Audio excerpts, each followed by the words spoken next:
ऐसे होगा। ठीक, meaning of public sector.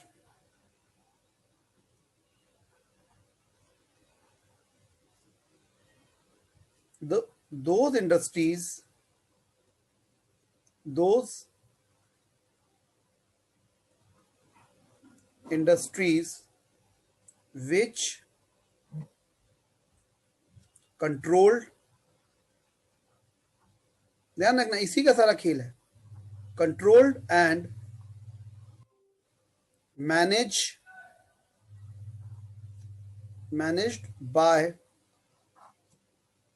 by the government. ठीक, कौन सी, सेंट्रल और स्टेट, कोई भी हो सकती है। क्लियर? उसके बाद आते हैं, उसके बाद जब आपसे कहा व्हाट आर द, इसके बाद बात हम करते हैं कि features of public sector. Features, सबसे पहला फीचर्स तो डेफिनेशन में ही आ गया कि these industries are operated by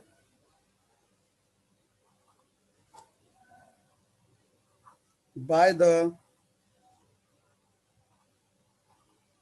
government.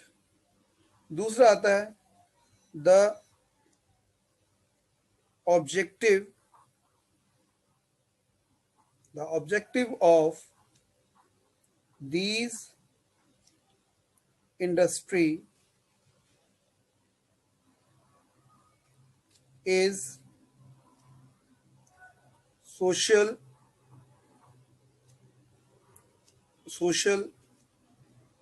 benefits। ठीक है, ये कौन है भाई? 290 लिख रहा है, Mansi to everyone. Mansi, what's the problem? Third sir page number बता रहा है शायद कोई, page number. Okay, yes sir, yes. So आपसे कहा कि थर्ड आता है टू, नेक्स्ट हो सकता है, उनको डबल टैप करके आ रहा है बीच में, देखने नहीं दे रहा।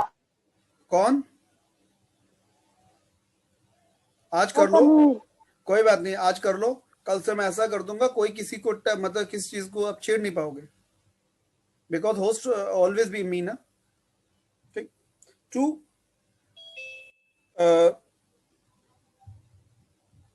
Provide goods at no profit or provided no profit or no loss policy। ठीक है, उसके बाद ये चीजें मेन है जो आपसे कहा है कि जरूरी हैं और जिसके लिए हम कह सकते हैं कि पब्लिक सेक्टर को इस्टेब्लिश किया जाता है। उसके बाद में ये जितनी भी इंडस्ट्रीज आपकी आएंगी, इसमें कौन कौन सी आती हैं कि दे नीड,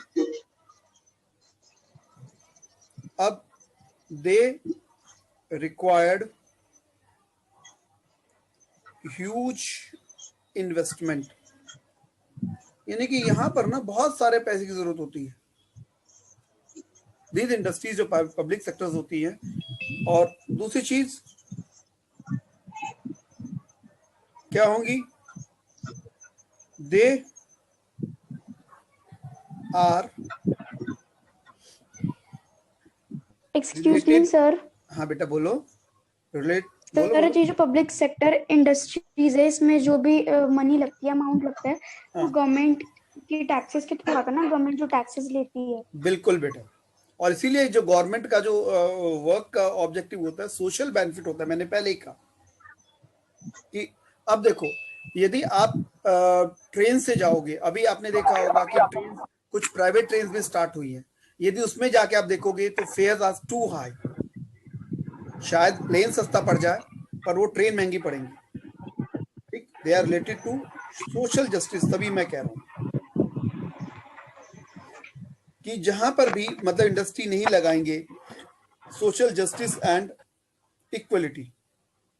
अब मान लो आपने देखा होगा कि जहां पर भी बैकवर्ड एरियाज होते हैं वहां कोई जाके इंडस्ट्री लगाना चाहता। हर आदमी चाहता है कि मैं ऐसी जगह पे रहूं कि जहां पर सबको बेनिफिट, उसको पूरा बेनिफिट्स मिले। तो वो कोशिश करता है कि कैसे भी करके क्या करे, उन जगहों पर पहुंचे कि जहां पर, ठीक, जहां पर क्या हो कि सारी फैसिलिटीज अवेलेबल हो। क्या हो? जहां पर सारी फैसिलिटीज अवेलेबल हो, सारी फैसिलिटीज अवेलेबल कि उसको कोई भी दिक्कत ना हो, वहां पर ट्रांसपोर्टेशन भी अच्छा हो, वहां पर सड़कें भी अच्छी हो। यदि आप में से मैं किसी को बोलूं कि बेटा आप एक काम करो, आप वहां पे आप ऐसी जगह पे जाके रहो कि जहां पर ना बिजली आती हो, ठीक है, जहां पर ना बिजली आती हो, ना जहां पानी आता हो, बस जंगल हो, तो आप में से कितने लोग हैं वो सिर्फ हाथ रेस करके बताएंगे मेरे को, रिएक्शन में है ना, कि वो सब वहां जाके रहना चाहेंगे जहां लाइट नहीं है, ना एंटरटेनमेंट के लिए कुछ है, जंगल ही होगा सिर्फ। बोलो कितने लोग हैं जो चाहेंगे? और आपने दूसरी स्क्रीन चालू नहीं कर रखी क्या? अभी मैं करूंगा, रुक जाओ, उसको करूंगा अभी, एक सेकंड रुक जाओ। हाँ, मुझे पहले मेरी बात का जवाब दो। कितने लोग हैं जो वहां जाकर रहना शुरू करेंगे या कहेंगे हाँ दे आर एंजॉइंग, ना लाइट होगी, ना टीवी होगा, ना कुछ होगा? बोलो कहाँ पे? ऐसी जगह पर कि जहां पर कोई भी ऐसी चीज ना हो कि जिसको मैं कह सकूं कि भाई आप ये कहो कि सर यहां पर तो कि जो है पूरा जंगली हो, कोई फैसिलिटीज ही ना हो। आप में से कितने लोग हैं वहां जाके रहना चाहेंगे? सर हम ढंग से सरवाइव नहीं कर पाएंगे ऐसी जगह पर। नहीं, आप वहां वहां वहां अपना घर बनाओगे? Yes sir. आप मुझे, मैं जो पूछ रहा हूँ नो जवाब, सर। क्या आप वहां जाकर अपना घर बनाएंगे? यस और नो? No sir. कोई नहीं बनाएगा। क्यों नहीं बनाएंगे? सर वहां पे उतनी फैसिलिटीज नहीं है। हाँ देखा, इसीलिए वहां पर कौन जाके काम कर सकता है? वहां जाके गवर्नमेंट काम कर सकती है। गवर्नमेंट कहेगी नहीं भाई, ये हमारी सोशल रिस्पॉन्सिबिलिटी है कि हम उन एरियाज को भी डेवलप करें कि जहां पर क्या है कि जहां पर जो पीपल्स हैं वो बैकवर्ड्स हैं। ठीक, क्या है? जहां पीपल्स बैकवर्ड है, हम वहां जाकर क्या करें, रहें। इसलिए जब हम बात करते हैं सोशल डेवलपमेंट की तो वहां पर बेटा गवर्नमेंट जो होती है वो काम करती है। इसीलिए पब्लिक सेक्टर की इंपॉर्टेंस कभी भी खत्म नहीं हो सकती। झारखंड, उड़ीसा, ऐसे एरियाज पर, ठीक। अब मान लो किसी इंडस्ट्री को, कोई इंडस्ट्री ऐसी होगी कि जहां पर आप ये कह दें कि सर 2 करोड़ 2 लाख करोड़ रुपए की जरूरत है। क्या बताओ कौन सा इतना बड़ा इंडस्ट्रियलिस्ट होगा जो 2 लाख करोड़ रुपए इन्वेस्ट कर देगा? नो सर, कोई नहीं होगा। मुझे एक बता सर दो, गवर्नमेंट के सिवा कोई नहीं कर पाएगा ना? अंबानी। अंबानी भी नहीं कर पाएगा बेटा। यस सर, इतना इन्वेस्ट करना कोई करता है? उसके पास और मतलब बिल है, तो और अगर कंपनी का लॉस्ट हो गया तो फिर तो सारे पैसे डूब जाएंगे ना, इसलिए डूब नहीं कर जाएंगे। सकते। क्योंकि आपसे कहा प्राइवेट का ऑब्जेक्टिव क्या होता है? To earn safe benefits. अब इसके बाद क्या होता है कि अब जो थर्ड टाइप की इंडस्ट्री आएगी वो आएगी joint sector industries. On the basis of ownership की हम बात कर रहे हैं। क्या है उसका नाम? ही है joint sector, joint sector industry. अब जॉइंट का मतलब क्या होता है कि दोज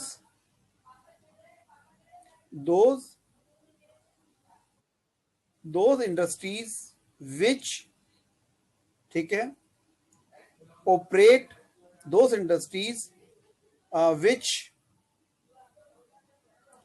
operate and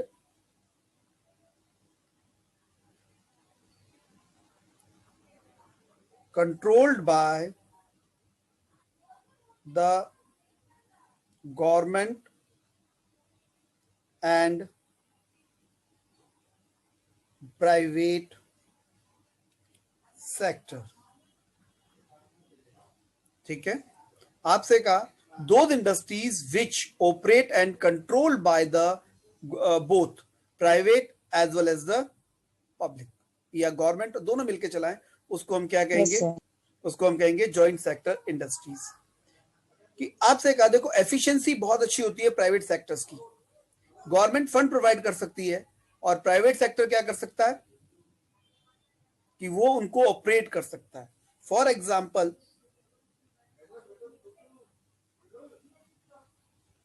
अच्छा, आपने एक कंपनी का नाम सुना होगा, मारुति कार्स, सुना है? Yes sir. ये जॉइंट वेंचर है, ये जॉइंट वेंचर था इंडिया और इंडियन गवर्नमेंट है। बेटा कौन सी company sir? Maruti Suzuki Motors जो जापान की थी, इनका जॉइंट वेंचर। हाँ, मारुति सुजुकी। इसमें इंडियन गवर्नमेंट, हाँ इंडियन गवर्नमेंट के 50% और जो सुजुकी मोटर्स थी उसके 50%। तो यानी कि दोनों का। उसने कहा हम आपको स्पेस प्रोवाइड करेंगे, हम आपको प्लॉट देंगे। उसने कहा ठीक है, हम आपको इसको मैनेज करेंगे, और दोनों की जो हिस्सेदारी थी वो 50-50% थी। इतनी बात क्लियर हो गई? तो सर 50% प्रोडक्ट इंडिया में आ गया, 50% जापान। नहीं, पैसे हम बात कर रहे हैं, फंड की, पैसों की। टेक्नोलॉजी जो थी, हाँ गवर्नमेंट उस टाइम हमारे पास में इतनी टेक्नोलॉजी नहीं थी कि हम क्या कर पाते कि सस्ती कारों को बना पाते या इतने बड़े पैमाने पर कारों को प्रोड्यूस कर पाते। तो उसके लिए जापान ने कहा हम इस कंपनी ने कहा कि हम टेक्नोलॉजी लेके आ सकते हैं। इसने कहा ठीक है, मशीन लेके आ सकते हैं। इसने कहा ठीक है, पैसे हम दे सकते हैं, लैंड हम दे सकते हैं, मैन पावर हम दे सकते हैं। तो दोनों ने मिलकर एक कंपनी बनाई जिससे कि दोनों मिलकर क्या कर सकते थे, काम कर सकते थे। ये बात हो गई on the basis of ownership. अब हम बात करेंगे सर, तो फिर ये कंपनी जो है टैक्स देती है गवर्नमेंट को? डेफिनेटली वो हर कंपनी देगी। ये गवर्नमेंट को टैक्स भी देती है और उसका शेयर भी देती है। अब जैसे मान लो कि आप काम कर रहे हो, मैं आपके साथ, मान लो मैंने कोई काम शुरू किया, ठीक है दीपक, मैंने कोई काम क्या शुरू किया, मैं आपसे कहता हूं चलो हम लोग मिलके काम करेंगे। अब मुकेश अंबानी का नाम कई लोगों ने लिया मेरे साथ कि सर वो लगा सकता है, उसके बैंक में थोड़ी ना 2 लाख करोड़ होंगे, उसके बैंक में हो सकता है 2000 करोड़ पड़े बस। फिर ये उसकी जो वैल्यू आती है 2 लाख करोड़ और 3 लाख करोड़, ये क्या है? ये वैल्यू ऑफ शेयर्स है। वो हो सकता है 2 लाख करोड़ और अगले हो सकता है वो 1 लाख करोड़ ही रह जाए। बात समझ गए? इनके पास ये हार्ड कैश नहीं है, उन कंपनीज के पास क्या नहीं है, ये हार्ड कैश नहीं है बेटा। हार्ड कैश कहते हैं जो कैश पैसा होता है उसको, वो पब्लिक से पैसा लेते हैं और इन्वेस्ट कर देते हैं, फिर उस पर प्रॉफिट अर्न करते हैं, अब गवर्नमेंट को देंगे। अब मान लो जैसे मारुति, मान लो फॉर एग्जांपल मैं बता ही रहा हूं आपको कि मान लीजिए कि जो मारुति है, ठीक है, जो मारुति कंपनी है उसको 1000 करोड़ रुपीस का प्रॉफिट हुआ। कितने का प्रॉफिट हुआ? हेलो, 1000 करोड़ का आपको क्लियर दिख रहा है? प्रॉफिट हुआ। Yes sir. तो इसमें 2 पार्ट हो जाएंगे, 500 करोड़ और 500 करोड़। ये जापान की कंपनी को चला जाएगा और ये इंडियन गवर्नमेंट को मिलेगा। प्लस इंडियन गवर्नमेंट को क्या मिलेगा? इन दोनों के ऊपर टैक्स भी मिलेगा। इतनी बात क्लियर हो गई? सर ये जापान के पास क्यों जाएगा? क्योंकि इस कंपनी को मेडअप तो मतलब सुजुकी ने किया ना। तो सुजुकी कहाँ की कंपनी है? जापान की कंपनी है ना। सुजुकी कहाँ की कंपनी है? जापान की कंपनी है ना बेटा। तो मैं इसलिए कह रहा हूं जो जापानीज कंपनी है उसके पास चला जाएगा, चलो ऐसे कह देते हैं, उसने पैसा लगाया है ना। सर बोलो बोलो सुमित क्या कह रहे थे, बोलो। अब हम सेकंड करेंगे। जापानीज क्या कह रहे हो कंपनी ने या नहीं? सुमित आवाज नहीं है बेटा, दोबारा बोलो जरा। फिर पैसे किसने लगाए हैं? जापानीज। दोनों ने, वो टेक्नोलॉजी तो सर लेकर, पैसे कितने ज्यादा लगाए? अरे दोनों की, मैंने आपसे कहा ना दोनों का जो शेयर है 50% है, ठीक है। उसके बाद हम बात करते हैं on the basis of size. अब हम दूसरा जो बात करेंगे वो किसकी बात करेंगे, ऑन। सर मारुति की गाड़ी जापान में ही चलती है। हाँ बिल्कुल चलती है। सर हाँ बोलो बेटा। सर अगर लास्ट में तो मतलब ड्यूटी होता गवर्नमेंट और मतलब क्या कह रहे, एक मिनट प्लेन जा रहा था, मेरे को आवाज नहीं आई। हाँ बोलो क्या कह रहे हो। सर मैं कह रहा हूँ कि डिस्प्यूट नहीं होता प्राइवेट और इसमें मतलब पब्लिक में। बेटा इसीलिए तो पहले वो एग्रीमेंट करते हैं, कल को कोई प्रॉब्लम हो जाए, गवर्नमेंट कहेगी मेरा है, तो पहले से ही क्लियर कर लेते हैं। जब हम बात करते हैं ऑन द बेसिस ऑफ, हाँ बोलो बेटा। सर आप कहाँ पे हो जो आपके पास से प्लेन जा रहा है? मैं अपने घर पे हूँ आज, पालम एयरपोर्ट के पास में, ठीक। अब देखो सबसे पहले हम बात करेंगे on the basis of size. एक होता है लार्ज स्केल, क्या होता है, लार्ज स्केल। दूसरा होता है जो स्मॉल स्केल,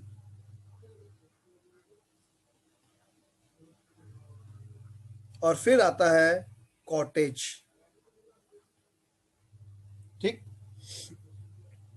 तीसरा क्या आता है, कॉटेज। अब आपसे कहा लार्ज स्केल जो कंपनी, सबसे पहले हम शुरुआत करेंगे कॉटेज से,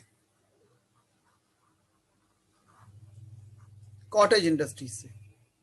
हम किससे करेंगे शुरुआत, कॉटेज इंडस्ट्रीज से। आवाज आ रही है, hello, can you hear me? Yes sir. Hear you, sir. Sir आवाज नहीं आ रही। Sir, your mic off and ready. Hold on. No, Okay. What do you mean by cottage? What do you mean by cottage? Anybody tell me what do you mean by cottage?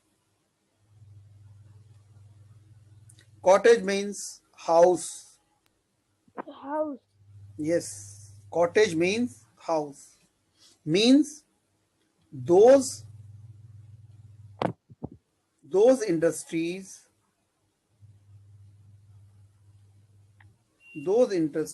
which, ठीक है, which work का means है production, which works in a house or very small place or a small area. Place भी कह सकते हैं, area भी कह सकते हैं, ठीक है। हम दोनों चीज को यूज कर सकते हैं कि वहां पर हम कह सकते हैं कि आपका क्या है।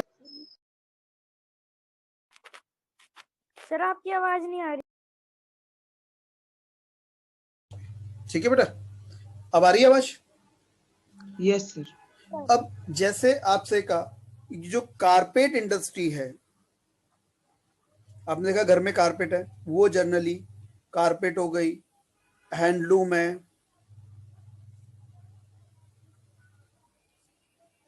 ठीक। उसके बाद में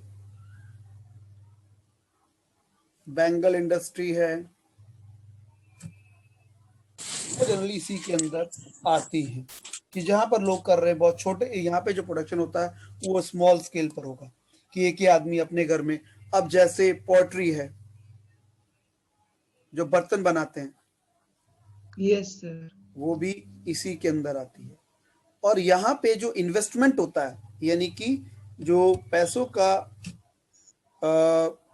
यूज है, ठीक है, इन्वेस्टमेंट कितना है, 10 लाख। इन्वेस्टमेंट कितना होता है, 10 लाख का होता है। यहाँ पर ज्यादा नहीं है, कितने का है, 10 लाख का। ये 10 लाख का इन्वेस्टमेंट यहाँ पर आपको देखने के लिए मिलता है। इतनी बात क्लियर? सर ऐसी छोटी छोटी इंडस्ट्रीज में भी इन्वेस्टमेंट होता है? बेटा आप कोई भी काम करोगे तो बिना काम किए हो जाएगा क्या? No sir. मतलब आप कोई काम करना चाहते हो तो मुझे बता दो, क्या वो बिना पैसों के हो जाएगा बेटा? सर नहीं होगा ना। No sir. तो उसके लिए जरूरी क्या होता है कि इन्वेस्टमेंट कितना कहते हैं, 10 लाख का कहते हैं। अब सर दूसरा, जो पोइट्री का इन्वेस्टमेंट होगा वो तो थोड़ा कम ही होगा ना। तो बेटा ऐसा ना, मैंने बोला है अप टू 10 लाख। फिर Yes. इसके अंदर जो कॉटेज इंडस्ट्री है ये भी कई टाइप की आती है, फिफ्टीनी है, माइक्रो है, ठीक है, इस तरह करके उसको क्लासिफाइड किया जाता है। नेक्स्ट जो आपसे कहा, तो जब हम बात करते हैं स्मॉल स्केल, अच्छा आपको पता है मुंडका में भी बहुत सारी इंडस्ट्री चलती है ना? यस और नो? Excuse me sir. हाँ बेटा बोलो। सर जो कॉटेज इंडस्ट्रीज होती हैं वो बहुत छोटी होती है सर, उनमें छोटे छोटे काम होते हैं। कोई जैसे हाँ। स्टील इंडस्ट्रीज तो नहीं होती कॉटेज में? नहीं, स्टील बनाने वाला नहीं काम तो नहीं आता होगा? अभी मैं बता रहा हूँ। अब देखो जो स्मॉल स्केल है, इसमें जो अब यहाँ हम बात करें एक बार कॉटेज के अंदर जनरली क्या करते हैं, एम्प्लॉयज कौन होते हैं? एम्प्लॉयज होते हैं जनरली फैमिली मेंबर्स, ठीक है बेटा, क्या होते हैं, फैमिली मेंबर्स होते हैं। Family member. और अब जो हम कल क्लास करेंगे, क्योंकि अब शायद टाइम ज्यादा नहीं बचा हुआ है ना, यस। फिर ये पूरा नहीं